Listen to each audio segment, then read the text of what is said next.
国外大叔在下班路上遇到了一只横穿马路的黑熊被撞飞，不怕事的大叔坐在车内看到黑熊受伤严重，他立马下车查看，只见奄奄一息的黑熊已经倒在了血泊当中，他连忙将这只黑熊给运到了宠物医院。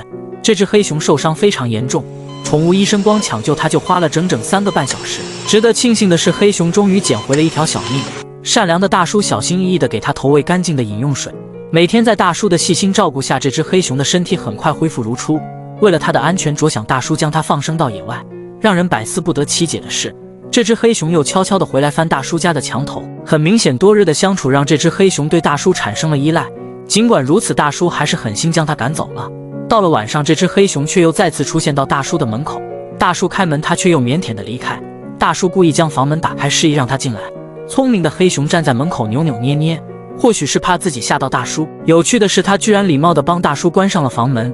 从这以后，这只黑熊每天就像打卡上班一样，礼貌地推开大叔的房门，确认大叔在家里，他才放心地离开。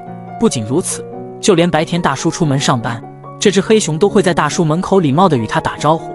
随着时间的推移，这只被大叔获救的黑熊也在无形之中成了大叔家的保安。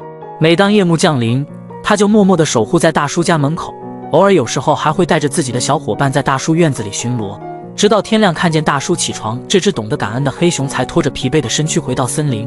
久而久之，这只黑熊也成了大叔生活里不可或缺的一名成员。他在大叔面前撒娇卖萌，大叔贴心地为他送上一块美味可口的腊肉。大叔知道黑熊很喜欢洗澡，还贴心地在院子里为他搭建了泳池，黑熊洗得可舒服了。不仅如此，大叔每天还帮他洗脸刷牙，邀请他与伙伴一起共进晚餐，与他一起做游戏，与他一起嬉戏玩耍，甚至大叔还敢让他与自己睡在一个屋里。这份跨越物种的守护与温情，是生命对善意最动人的回响，也呼吁着我们每一个人都能心怀敬畏，用最温柔的方式去对待世间每一个有趣的生灵。